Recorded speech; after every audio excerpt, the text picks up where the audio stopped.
IPL தொடங்கி முதல் போட்டியும் நடந்து கடந்த பல வருடங்களைப் போலவே சேசிங் அணி முதல் போட்டியிலும் வெற்றி பெற்றுள்ளது.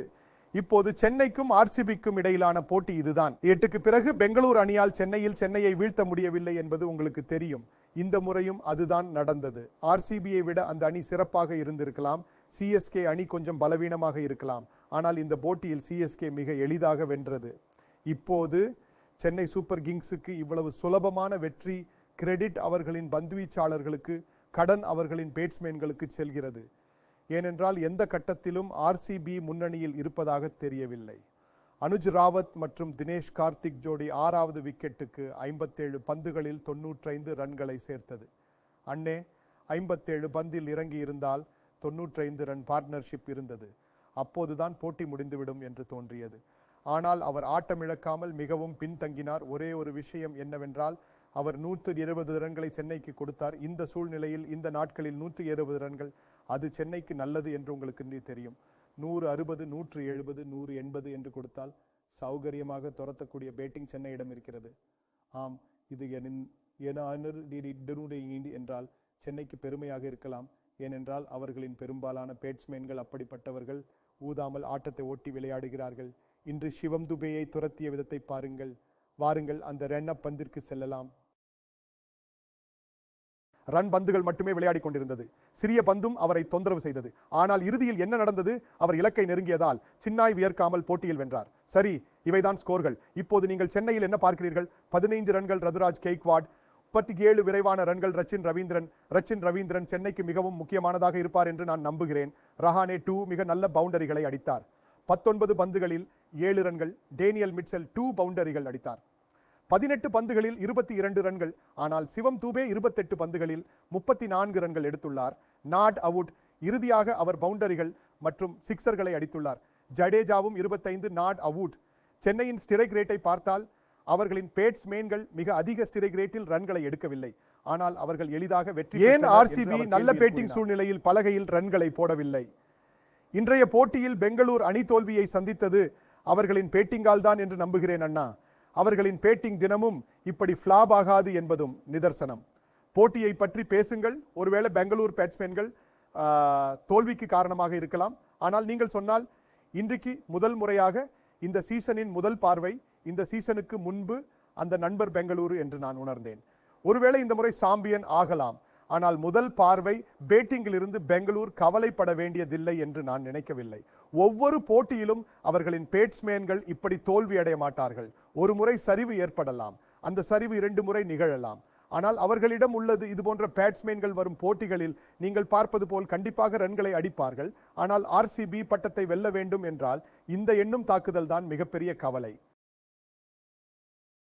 நண்பரே, எண்ணுவதில் கூர்மை இல்லை. ஸ்ராஜ் இன்று கூறுகிறார்.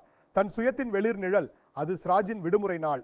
யாஷ் தயால் கொஞ்சம் மோசமாக தெரிந்தார். ஆனால் மீண்டும் அவர் பட்டத்தை வெல்வார் என்று தெரியவில்லை. அல்சாரி ஜோசப் சிறிய பந்தை சிறப்பாக பயன்படுத்தினார். பின்னர் ஓவரை பயன்படுத்தினார் மற்றும் அடித்தார். கரண் சர்மா ஒரு அவுட். ஆனால் 2இல் லூபின் டிஃபோர் டாகர் உண்மையில் 2இல் நன்றாக பந்து வீசி இருந்தார். 6 ரன்கள் கொடுத்தார். ஆனால் கேப்டன் அதை நீக்கிவிட்டார். கேமரூன் கிரீன் நிச்சயமாக 2 விக்கெட்டுகளை பெற்றார். ஆனால் கேமரூன் கிரீனும் பேட்டிங் செய்ய வேண்டியிருந்தது. மேலும் மேக்ஸ்வெல்லின் ஒரு ஓவரை மட்டுமே வீசினார். புள்ளி என்னவென்றால், இந்த பந்துவீச்சு ஆர்சிபி வரும் நாட்களில் பாரிசான் அங்கேயே இருக்கும். அவரது பேட்டிங் ரன்களை குவிக்கும் என்பதால் இதை சொல்கிறேன். இந்த போட்டி சென்னையில் நடந்தது. சரி, அவர்கள் தோற்றார்கள், பரவாயில்லை. ஆனால் பெங்களூர் ஹோம் மேட்சை விளையாட வேண்டும். அங்கு ஸ்டேடியம், எல்லை டாப், பந்து பயணம் மற்றும் அவர்களின் பேட்ஸ்மேன்கள் ரன்களை அடிப்பார்கள் என்று உங்களுக்கு தெரியும். ஆனால் அவர்களின் பேட்ஸ்மேன்கள் இவ்வளவு ரன்கள் எடுத்தாலும் வென்றவர்கள் அவர்களை விட அதிக ரன்கள் எடுத்ததால் அவர்கள் போட்டியில் தோற்றனர். பின்னர் பெங்களூரில் இன்னும் 7 போட்டிகள் உள்ளன. இந்த பந்துவீச்சு தாக்குதலால் பெங்களூர் நாவில் நாயகன் 7 போட்டிகள். எனக்கு தெரியாது, நான் ஆச்சரியப்படுவேன். பெங்களூர் அதிக வெற்றி மற்றும் குறைவாக தோற்றால் அது எப்போதும் நேர்மாறானது.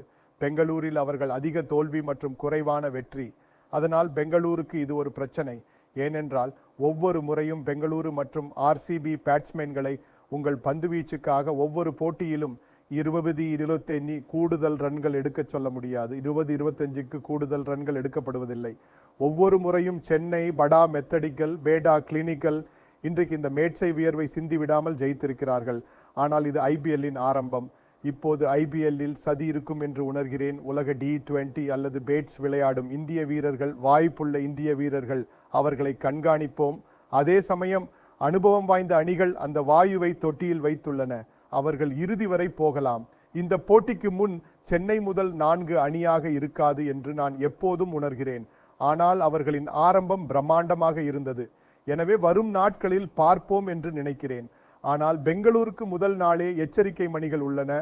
பெங்களூரு என்று நினைத்தேன். இன்று வென்று தோற்றுவிட்டார்கள், பரவாயில்லை. முதல் போட்டியில் தோற்றது, அவ்வளவுதான். நான் சொன்னது போல் கவலைப்பட தேவையில்லை. அவர்களின் பேட்டிங் ரன் அடிக்கும், ஆனால் ஆதாயம் அடையும் என்பதும் உண்மை. பாச்சி, ஒரு காரணம் அவர்கள் மீது மிகுந்த அக்கறை. cricket.com எங்களின் கூட்டாளி என்பதை இப்போது நீங்கள் அறிவீர்கள். கற்பனையானது மிகப்பெரியது மற்றும் கற்பனையானது. நீங்கள் பணத்தை வெல்வது மட்டுமல்லாமல் உங்கள் கிரிக்கெட் அறிவையும் உங்கள் ஈகோவையும் சோதிக்கலாம், இல்லையா?